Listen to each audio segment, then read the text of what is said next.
अस्सलाम वालेकुम नाजरीन, ये बात है 1965 की, जब चुलिस्तान के ऊपर से गुजरते हुए एक खलाई जहाज के अंदर बैठे दो खलाबाज जेम्स मैकडिवेट और एडवर्ड वाइट अपनी आंखों के सामने एक अजीब और हैरत अंगेज मंजर देख रहे थे। जब इन्होंने नीचे जमीन की तरफ नजर दौड़ाई तो इन्हें एक ऐसी शय नजर आई जो यकीनन एक आम इंसान के लिए नाकाबिले फहम थी। ये एक बहुत बड़ा ढांचा था जो सहारा के वस्त में मौजूद था, जिसकी सबसे ज्यादा हैरत अंगेज बात यह थी कि इस ढांचे के बीच में एक पुतली भी मौजूद थी जो बिल्कुल आंख की तरह दिखाई देती थी। ये अजीबोगरीब ढांचा अपनी बनावट और हुज्म की वजह से खास तौर पर मुनफरिद था।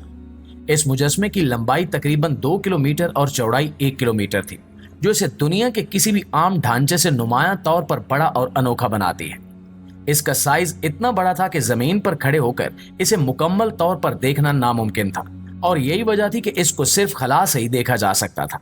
खलाबाजों के मुताबिक ये एक हैरत अंगेज कुदरती या मसनूई तख्लीक थी जिसे स्ट्रक्चर ऑफ लेडी का नाम दिया गया। इस ढांचे की सबसे बड़ी खसूसियत इसकी मुकम्मल आंख की शक्ल थी, जिसके बीच में मौजूद पुतली एक बिल्कुल दायरानुमा शक्ल में थी। ये ढांचा न सिर्फ अपनी बनावट में पुरस्कार था, बल्कि इसकी मौजूदगी ने साइंसदानों और मुहक्किकीन को भी शदीद हैरत में मुब्तला कर दिया था। इस ढांचे को देखकर ये गुमान होता था कि ये किसी कदीम तहजीब का बाकी मानदा हिस्सा हो सकता है। लिहाजा माहिरीन ने इस जगह मजीद छानबीन करने का फैसला किया। यहाँ से ऐसी दरियाफ्तें हुई जो शायद आपको भी दंग कर दे। प्यारे पाकिस्तानियों, पाकिस्तान के जनूब मशरिक में वाक़े चुलिस्तान का रेगिस्तान सहराओं के हुस्न और पुरसारियत का एक जिंदा सबूत है। ये वसीओ अरीज रेगिस्तान तकरीबन 26,000 मुरब्बा किलोमीटर पर फैला हुआ है और तारीखी अहमियत के एतबार से दुनिया भर के मुहक्किकीन और माहिरीन की तवज्जो का मरकज बना हुआ है। चुलिस्तान का रेगिस्तान न सिर्फ अपनी कुदरती खूबसूरती की बिना पर मशहूर है, बल्कि यहाँ हजारों साल पुरानी तहजीबों के आसार भी पाए जाते हैं जो इंसानी तारीख के इब्तिदाई अदवार की निशानदेही करते हैं। इस रेगिस्तान का नाम चुलिस्तान संस्कृत जुबान के लफ्ज चूल से अखज किया गया है, जिसका मतलब है एक ऐसी जगह जहां हल न चल सके। यहाँ का मौसम इंतहाई खुश्क और गर्म है, जहां गर्मियों में दर्जा हरारत 50 डिग्री सेंटीग्रेड तक पहुंच जाता है। इसके बावजूद यहाँ कदीम तहजीबें परवान चढ़ती रहीं और अपनी निशानियां पीछे छोड़ती गई। दोस्तों, चुलिस्तान के रेगिस्तान से मिलने वाले कदीम खंडरात ने माहिरीन को दंग कर दिया। ये खंडरात इस बात का सबूत हैं कि हजारों साल पहले यहाँ एक बहुत बड़ी और तरक्की याफ्ता तहजीब आबाद थी। 1967 की दहाई में जब माहिरीन आसार कदीमा ने इस इलाके की खुदाई की तो इन्होंने एक वसी शहर के खंडरात दरियाफ्त किए, जिनमें मुख्तलिफ मकानात, बाजार और इमारतों के निशानात मौजूद थे। इस दरियाफ्त के बाद माहिरीन ने अंदाजा लगाया कि यह शहर वादी सिंध की तहजीब से भी कदीम हो सकता है।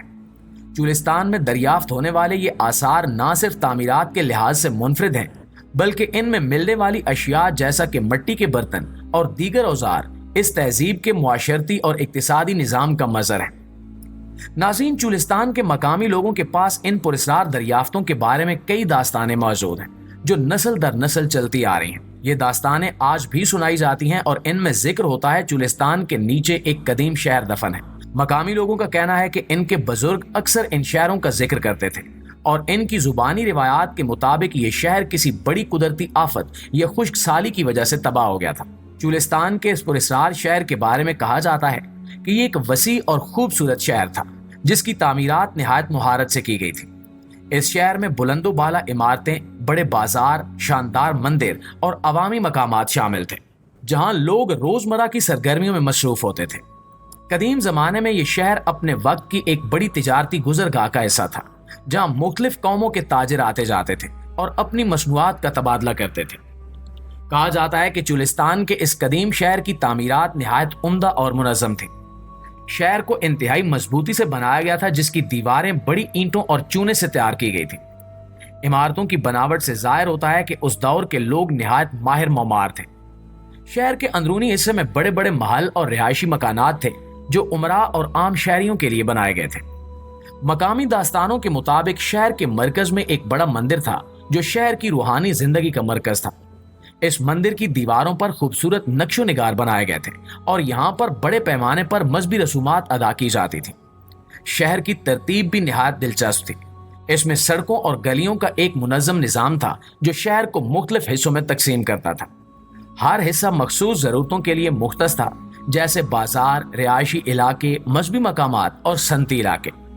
बाजार शहर के दिल में वाक़ था और यहाँ मुख्तलिफ अशिया की खरीदो फरोख्त होती थी।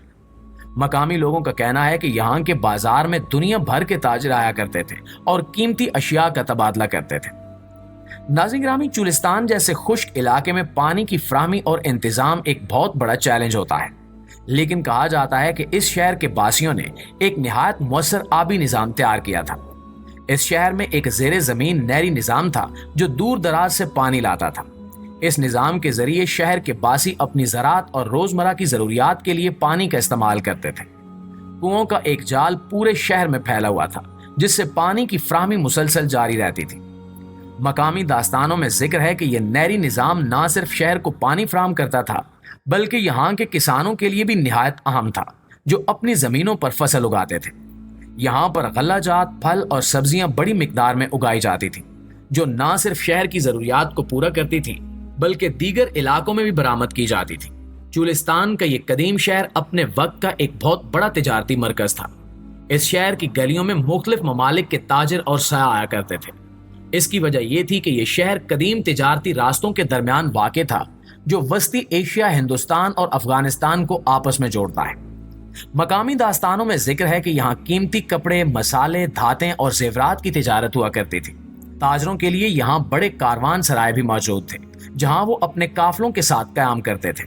ان کاروان سرائے میں تاجروں کو ہر قسم کی سہولیات فراہم کی جاتی تھی اور یہاں پر تجارتی سودے طے کیے جاتے تھے۔ یہ شہر اپنی دولت اور خوشحالی کی وجہ سے دور دراز کے علاقوں میں مشہور تھا اور یہاں کی گلیوں میں ہمیشہ رونق رہتی تھی۔ ناظرین گرامی، اگر اس شہر کے زوال کی بات کی جائے تو مقامی روایات کے مطابق اس شاندار شہر کا زوال ایک بڑی قدرتی آفت کی وجہ سے ہوا۔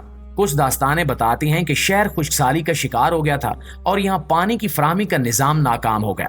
اس خشک سالی کی وجہ سے شہر کی زراعت اور تجارت دونوں متاثر ہوئی اور لوگ آہستہ آہستہ شہر چھوڑنے پر مجبور ہو گئے۔ کچھ روایات میں ذکر ہے کہ شہر پر کسی بیرونی حملہ آور نے حملہ کیا اور اسے تباہ کر دیا، جبکہ بعض روایات کے مطابق یہ شہر کسی قدرتی آفت جیسے کہ زلزلے یا سیلاب کی نظر ہو گیا۔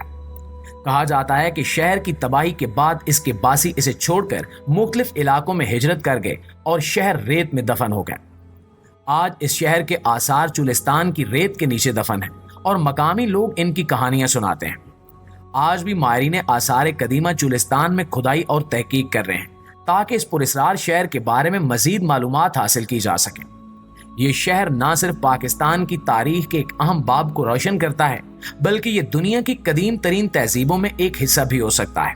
مقامی روایات اور داستانوں کو مد نظر رکھتے ہوئے ماہرین اس شہر کی کھوج میں ہیں تاکہ اس کے بارے میں مزید تفصیلات معلوم ہو سکیں اور دنیا کو اس پراسرار تہذیب کے بارے میں بتایا جا سکے۔ لہٰذا امید کی جا رہی ہے کہ آئندہ آنے والے دنوں میں اس کے مزید راز کھل کر سامنے آئیں گے۔ جی تو معزز دوستو، یہ تھی ہماری آج کی ویڈیو، لیکن اس حوالے سے آپ دوستوں کی رائے کیا کہتی ہے کمنٹ سیکشن میں ہمارے ساتھ شیئر ضرور کیجیے گا۔ انشاءاللہ آپ سے ملاقات ہوتی ہے اگلی ویڈیو میں۔ تب تک اپنا، آس پاس کے لوگوں کا، اپنے پیاروں کا ڈھیر سارا خیال رکھیے گا۔ اللہ نگہبان۔